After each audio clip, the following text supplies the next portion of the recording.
Larin की गाड़ी धुंधली रात में पुराने अस्पताल की खाली पार्किंग में दाखिल हुई। घने कोहर में उसकी हेडलाइट्स की रोशनी चमक रही थी। रात के 11:45 बजे थे और लारिन अपनी पहली रात की शिफ्ट करने आई थी, जो पुराने सेंट थॉमस अस्पताल में थी। यह अस्पताल बरसों से बंद था और हाल ही में चंद मरीजों के लिए दोबारा खोला गया था। हर तरफ सन्नाटा छाया हुआ था और सिर्फ चंद कमरों में रोशनी थी। लारिन ने अपने कपड़े दुरुस्त किए, अपना शनाख्ती कार्ड उठाया और गाड़ी से बाहर कदम रखने से पहले एक लम्हे के लिए रोकी। इसकी सांसें सर्दी में धुंधली हो रही थी। ऊपर देखा तो अस्पताल की इमारत के सभी कमरे अंधेरे में डूबे थे, सिवाय तीसरी मंजिल के एक कमरे के जहां रोशनी झिलमिल कर रही थी। ये वही कमरा था जहां कहा जाता था मरीजों को आवाजें सुनाई देती हैं। अस्पताल के अंदर दाखिल होते ही इसे ठंडी हवा ने खुश आमदीद कहा। सन्नाटा बहुत ज्यादा महसूस हो रहा था। सिक्योरिटी गार्ड ने इसे सर हिलाकर सलाम किया। इसके चेहरे पर थकन और अजीब से तासुरात थे। सब ठीक है? लारिन ने पूछा। सिक्योरिटी गार्ड ने हल्की आवाज में कहा, हाँ, बस रोशनी वाले हिस्सों में ही रहना। बिजली कुछ दिनों से अजीब चल रही है। ये बात बिल्कुल भी तसल्ली बख्श नहीं थी। अस्पताल की लंबी राहदारियों में चलते हुए इसके कदमों की आवाज सुनाई देती। दीवारें सफेद थीं और रोशनी कमजोर थी, कभी कभी झपकुती हुई। रात 12:30 बजे लारिन अपने काम की रफ्तार में ढल चुकी थी। उसका अगला स्टॉप कमरा 302 था। इस कमरे के बारे में अफवाहें थीं, लेकिन लारिन भूतों की कहानियों पर यकीन नहीं रखती थी। इसने दरवाजे पर हल्की सी दस्तक दी और अंदर दाखिल हुई। मरीज एक ज़ईफ शख्स था जो गहरी नींद में था। कमरे के कोने बहुत ज्यादा अंधेरे में थे, जैसे रोशनी वहां पहुंच ही नहीं पा रही हो। लारिन ने इसके तिब्बी आलात चेक किए और फिर जाने के लिए पलटी। दरवाजे के हैंडल को पकड़ते ही एक मध्यम करख्त आवाज सुनाई दी, मदद करो। वो फौरन मुड़ी, लेकिन बूढ़ा मरीज वैसे ही बेहरकत था। इसका सांस धीरे धीरे चल रहा था। क्या ये लारिन का वहम था? उसने हल्के शोर के साथ दरवाजा बंद किया और बाहर राहदारी में निकल आई। इसका दिल तेज धड़क रहा था, लेकिन इसने खुद को संभालने की कोशिश की। वापस नर्सिंग स्टेशन पर पहुंचकर इसने चार्ट का जायजा लिया, लेकिन इसकी नजर बार बार राहदारी की तरफ जा रही थी।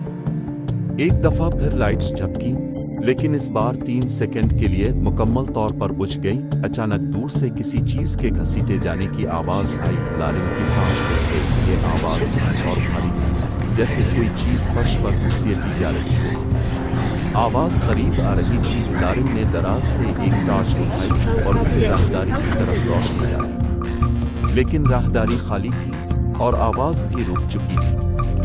उसका दिल तेज धड़क रहा था। वो आवाज के माखज़ की तरफ चल पड़ी। राहदारी के आखिर में इसे एक धुंधली सी शक्ल नजर आई। ये किसी औरत की थी जो कमरे 307 के बाहर खड़ी थी। हेलो, लारिन ने आहिस्ता आवाज में पुकारा। औरत ने कोई हरकत नहीं की। लारिन थोड़ी करीब पहुंची। उसका दिल जोर जोर से धड़क रहा था। औरत के लंबे बाल इसके कंधों पर बिखरे हुए थे और उसकी पीठ लारिन की तरफ थी। मैडम, लारिन की आवाज कांप रही थी। औरत ने आहिस्ता से सर मोड़ कर देखा। इसका चेहरा अंधेरों में छुपा हुआ था, लेकिन उसकी आंखें खाली और सर्द थीं, जैसे गुड़िया की आंखें। फिर इसके होंठों पर एक अजीब सी मुस्कुराहट फैल गई और वो बगैर कोई आवाज किए गायब हो गई। लारिन की चीख उसके हल्क में ही दब गई। वो पीछे हटते हुए नीचे गिरी और टॉर्च उसके हाथ से छूट गई। टॉर्च लुढ़कती हुई फर्श पर घूमने लगी। रोशनी चारों तरफ चक्कर खाने लगी। इसके सर में चक्कर आने लगे। यह अस्पताल तो खाली होना चाहिए था, सिवाय चंद मरीजों के। ये औरत कौन थी? ऊपर की लाइट्स दोबारा मामूल पर आईं और रोशनी मुस्तकिल हो गई। लारिन ने लंबी सांस लेते हुए दिल को संभालने की कोशिश की। उसे यहां से फौरन निकलना था। जब वो भागने के लिए मुड़ी, तो फिर से वही सरगोशियां सुनाई दें, इस बार ऊंची और हर तरफ से आने वाली। हमारी मदद करो, हमें यहाँ मत छोड़ो। वो दीवारें जैसे इस पर तंग हो रही थी। سائے عجیب انداز میں حرکت کرنے لگے جیسے کچھ اس کے بالکل قریب ہو۔ لارن بھاگتی ہوئی نرسنگ اسٹیشن واپس پہنچی اور فون اٹھایا، لیکن لائن مردہ تھی۔ راہداری میں قدموں کی آواز سنائی دی، بھاری اور جان بوجھ کر چلی۔ لرزتے ہاتھوں سے اس نے اسٹیشن کا دروازہ لاک کیا۔ باہر لائٹس پھر مدھم ہو گئیں اور چھوٹے سے شیشے سے اسے وہی شکلیں نظر آئیں، کئی چہرے، سب کے سب بے جان آنکھیں اور وہی غیر فطری مسکراہٹ۔ وہ سب آہستہ آہستہ اس کی طرف بڑھ رہے تھے۔ پھر دروازے نے ہلنا شروع کر دیا، پہلے ہلکا سا، پھر زور سے۔ ہماری مدد کرو، ہمیں یہاں مت چھوڑو پلیز۔ دیواروں سے آوازیں آ رہی تھیں اور دروازے کا لاک ٹوٹنے کے قریب تھا۔ لارن پیچھے ہٹ کر دیوار سے لگ گئی، اس کا دل تیز تیز دھڑک رہا تھا۔ اچانک دروازے کی حرکت رک گئی، ہر طرف خاموشی چھا گئی۔